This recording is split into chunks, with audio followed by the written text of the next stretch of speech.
Okay guys, next ये exercise है, कुछ इंपॉर्टेंट थी इसलिए मैंने इसको भी क्लिक किया है। आप इसे भी ज़रा तवज्जो से एक मरतबा पढ़ लीजिएगा, देख लीजिएगा, याद कर लीजिएगा। चूज़ द करेक्ट ऑप्शन, आपने ऑप्शन पे क्लिक करना है। एमसीक्यूज़ अगर आजकल वैसे ही आपको पता है हर जगह एमसीक्यूज़ चल रहे हैं, तो इसलिए I thought it necessary to put into video. So he devised the most, यहाँ पर जो अंडरलाइन वर्ड है उसको क्लैरिफाई करना है। नीचे आपके पास 3 ऑप्शंस हैं, आप उसको देखें, प्रैक्टिस में लाइए ज़रा। ही डिवाइस्ड, डिवाइस का मतलब है बनाना। He devised the most equitable plan for the sharing of the black stone.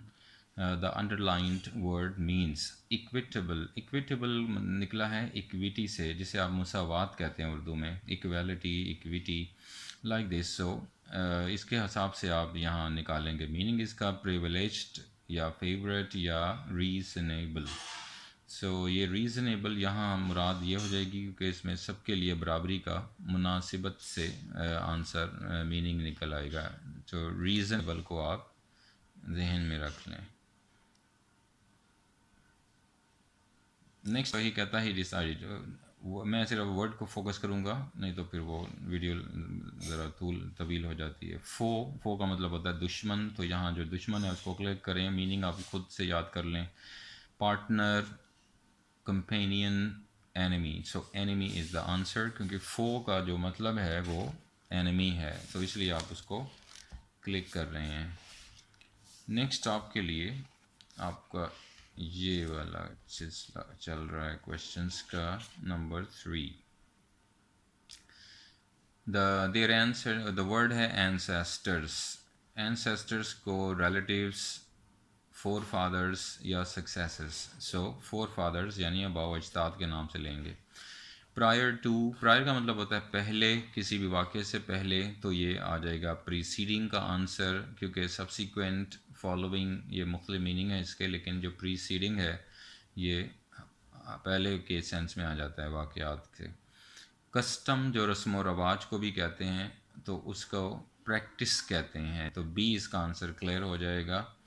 Victim एक आपके लिए वर्ड है, तो यहाँ पर आप देखेंगे हेल्पर, सप्रेसर या सफ़रर। सफ़र से निकला है, सफ़र का मतलब होता है मुब्तला होना, तो जो मुब्तला हुआ वह है उसे सफ़रर कहते हैं, इसलिए ये विक्टिम उस सेंस में आ जाएगा।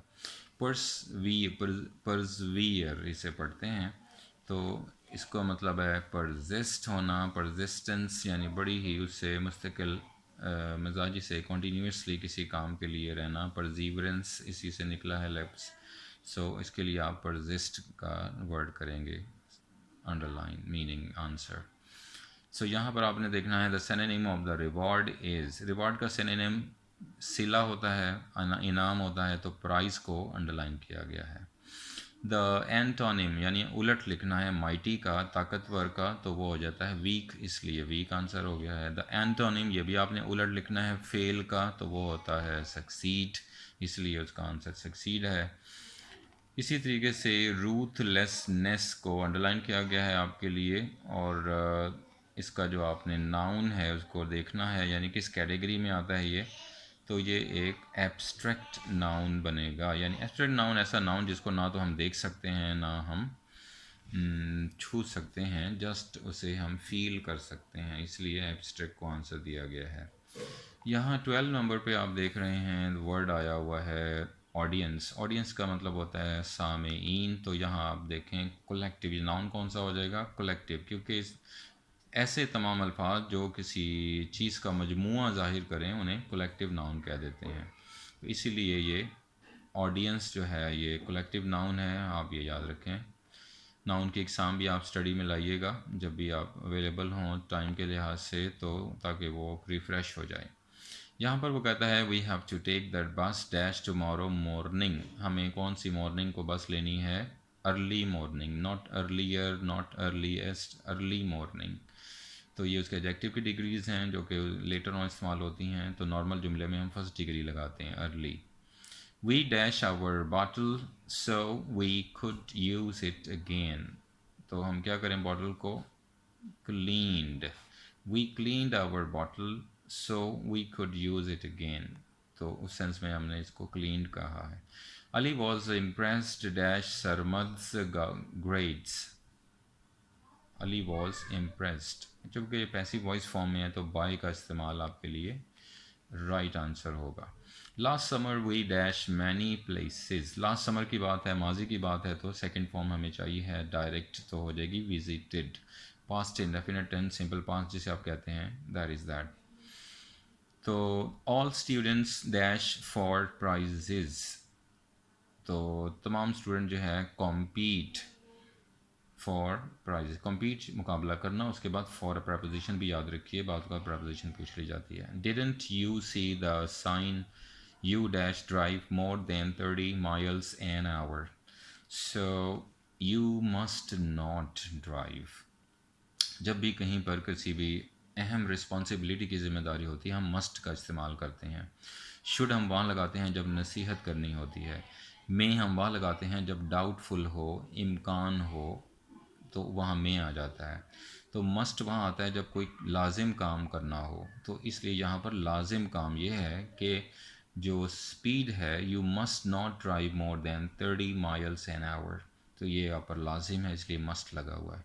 You dash find Lubna in the garden but I doubt it, you might find Lubna. अब चूँकि उसने अगले जुमले में डाउट शो कर दिया है तो इसलिए हम माइट का इस्तेमाल करेंगे। माइट का मतलब ही डाउट है, यानी मुमकिन है, लाजमी नहीं है, यानी आपको यकीन नहीं है, इसलिए माइट का इस्तेमाल कर रहे हैं आप। कैन वहाँ आता है जब आप अपनी एबिलिटी को शो करते हैं। मस्ट वहाँ आता है जब आपने लाजमी कोई काम करना हो, फ़र्ज़ हो आप पर। और माइट वहाँ आता है जब डाउट हो जाए, तो इसीलिए वो नेक्स्ट इस पोर्शन में उसने डाउट शो किया तो आप माइट का इस्तेमाल करें। माइट मीन डाउट, यानी कोई मुमकिन सूरत हाल, नॉट श्योर।